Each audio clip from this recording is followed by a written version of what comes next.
Assalamualaikum warahmatullahi wabarakatuh, teman-teman. Kembali ke kanal Padi Sambal. Kali ini kita akan membahas bagaimana rasa khawatir dan was-wasnya warga Malaysia Melayu terhadap para warga Chinese yang ada di Malaysia, di mana perekonomian dan bisnis banyak dilakukan oleh warga Cina. Ada pepatah yang mengatakan dari Turkistan, ya, yang mengatakan bahwa dulu di negaranya warga Cina itu adalah tukang sapu, tapi sekarang mereka yang disapu oleh warga Cina. Yuk, seperti apa nih video berikut ini?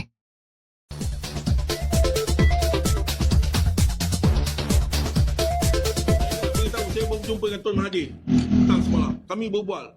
Sepatutnya saya hadir bersama syarat dengan dia hari kemarin. So ada pembentangan oleh pihak tertentu. Pihak benda kaum Cina yang rasa takut apa yang berlaku dalam negara kita. Kumpulan Cina sendiri pun risau apa yang berlaku dalam negara kita. Dan dia kata kenapa Tuan boleh tentukan 5 tahun lagi hilang kuasa politik Melayu, hilang tanah Melayu. Dia kata sebenarnya tinggal 2 tahun saja lagi Tuan. Dia perjelaskan perinci. Saya belum nak dedahkan lagi. Ada satu masa yang kita dedahkan. Betapa dia orang dah strategi, dah atur dah susun. Bekerjasama dengan kuasa besar tanah besar mereka dengan orang dalam negara ni. So apa lagi yang kita nak harap sekarang dengan kajian sekarang yang ada ni, kalau kita tak buat sesuatu sekarang? Kita perlu pastikan kajian yang ada sekarang tak boleh tahan lama. Kalau tidak, memang betul 2 tahun lagi Melayu punya kuasa hilang, tanah Melayu ni pun bukan lagi tanah kita. Dan lihatlah betapa kurang hajarnya YB daripada Selangor. Dia kata kawasan ni dah penuh dikuasai oleh penduduk Cina. Dah tak perlu lagi nama kampung ni nama Melayu. Maknanya kalau dia kuasa Malaysia ni, dia majoriti dah tak ada nama Malaysia. Dia letak. Ya, Pak dipotong ya. Jadi di sini khawatirnya sangat besar sekali, di mana warga Melayu justru ini sekarang sudah terpinggirkan ya ke kampung-kampung ya, ke dusun-dusun. Sementara yang di bandar-bandar ini dikuasai oleh warga dari Cina. Dan bukan hanya kota yang dikuasai, tetapi tanah-tanahnya pun sama. Ya, ini yang menjadi khawatir yang sangat besar ya. Yuk, kita lanjut. Ini pasti berlaku, tuan-tuan. Jadi orang Melayu di luar sana, ikuti apa perkembangan yang kami akan buat. Perlu bersama-sama.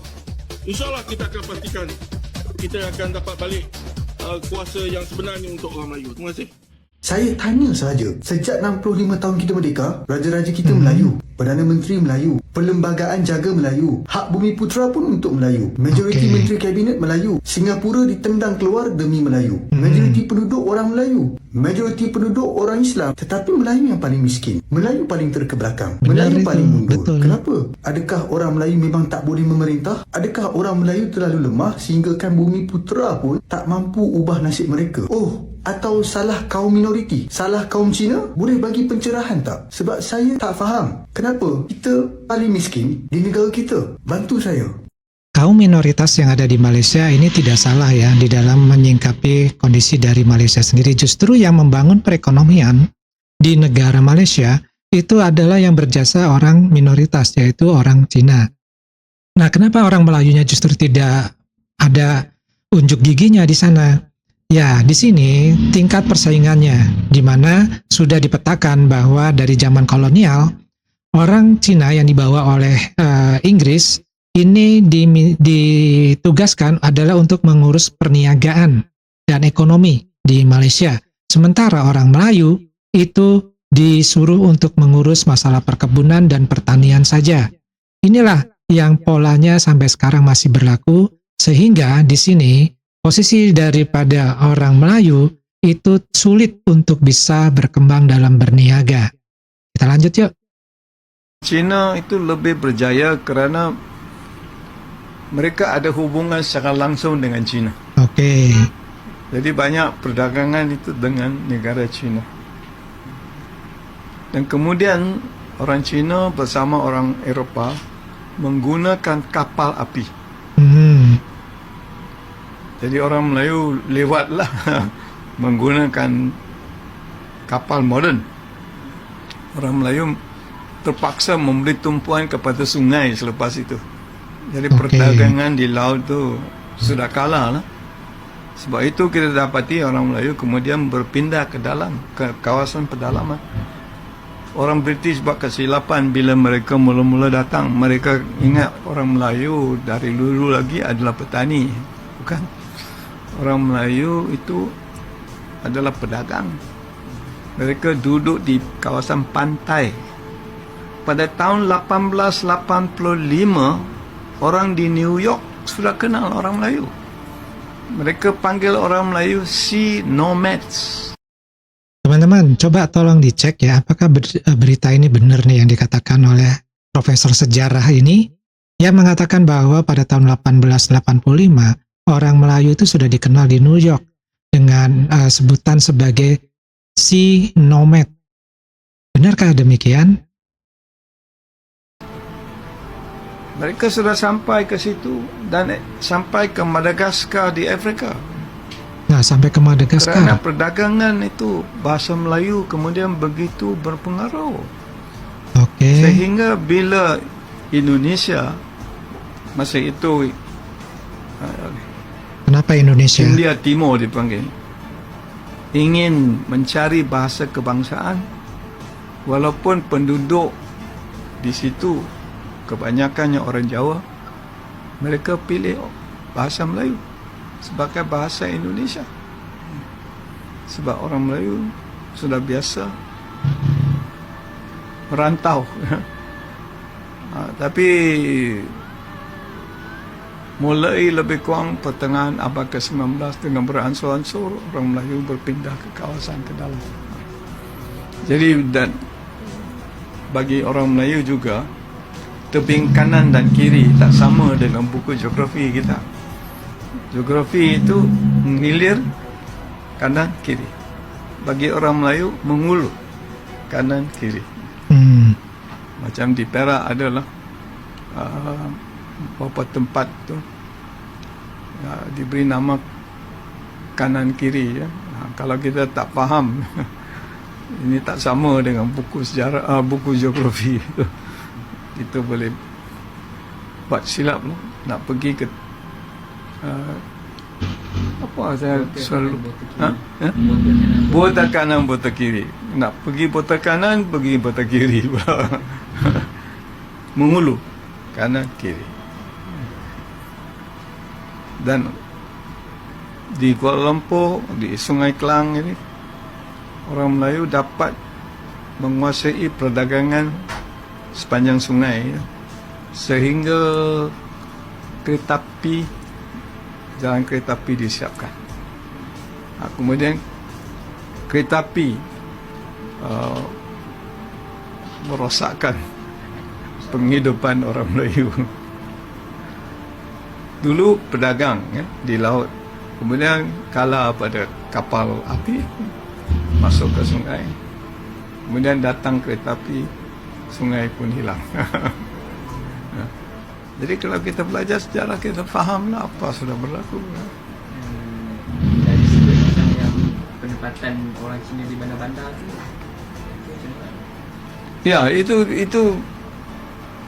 perniagaan di bandar-bandar itu kerana perkembangan Lombong biji timah itu pertama, kemudian getah, dan orang Cina ini sebab lebih memberi tumpuan kepada perniagaan, jadi mereka duduk di satu tempat ya, semakin ramai dan perniagaan semakin berkembang, jadi tempat di mana mereka duduk itu menjadi bandar.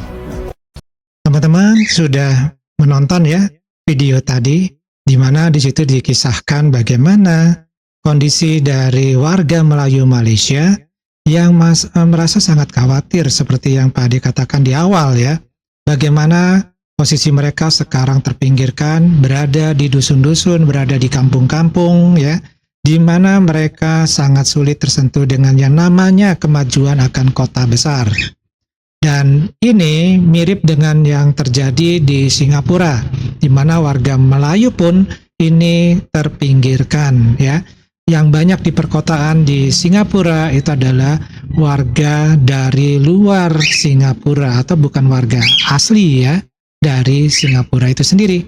Nah, profesor tadi bercerita bahwa orang Melayu itu sudah menjelajah pada tahun 1885-an itu sampai ke New York. Dikenal oleh warga New York ya sebagai si nomad. Kemudian juga orang Melayu sampai ke Madagaskar di Afrika. Ini benar atau tidak? Karena kalau kita dengarkan tadi sekelas profesor ahli sejarah bahkan ini sudah berceritanya seperti ini. Artinya kemungkinan besar ya cerita ini diajarkan di sekolah karena ada juga satu orang pemuda dari negara Malaysia bercerita yang sama bahwa pada tahun 1885-an itu di New York bangsa Melayu sudah dikenal.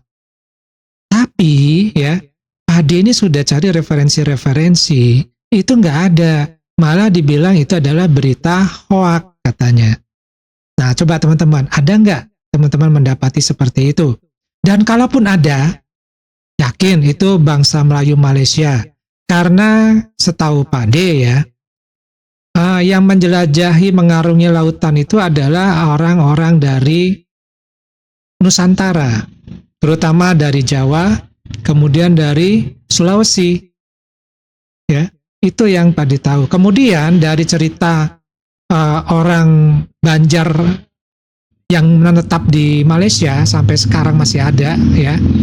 Itu bercerita bahwa memang mereka menempati wilayah yang ada di pinggir sungai. Kenapa mereka menempati pinggir sungai? Karena untuk memudahkan transportasi, terutama ketika mereka ya akan membawa hasil dari panen, kemudian hasil dari kebun, ya ataupun hasil-hasil yang lainnya. Nah, jadi di sini sebenarnya orang perantauan yang berasal dari Jawa ke Semenanjung Malaka ataupun yang dari Sulawesi ini pun sebenarnya melakukan yang namanya bercocok tanam, bukan hanya perdagangan. Kalau cuma perdagangan mereka makan apa? Mereka kan makannya padi, otomatis mereka pun harus menanam padi. Mereka makan sayuran, otomatis mereka pun harus menanam sayuran, ya. Dan juga kalau masalah protein, ya, tentu mereka karena di pinggir sungai enak, ya, tinggal mencari ikan dan juga tentu saja ada beternak, ya. Ini hal yang lumrah gitu dalam kehidupannya.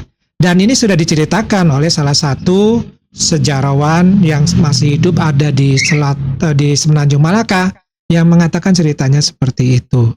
Jadi bukan hanya niaga yang dilakukan oleh orang Melayu yang berasal dari Jawa dan dari Sulawesi ya.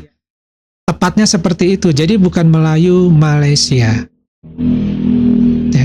Kemudian yang ada di Madagaskar. Di Madagaskar ini juga ya kembali lagi nih Pak cerita nih. Itu kan terbukti bahwa yang ada di sana bukan orang Melayu. Terutama Melayu dari Malaysia. Mereka sendiri yang masih hidup sampai sekarang di Pulau Madagaskar ini mengatakan nenek moyang mereka itu berasal dari Indonesia, dari Nusantara. Ya.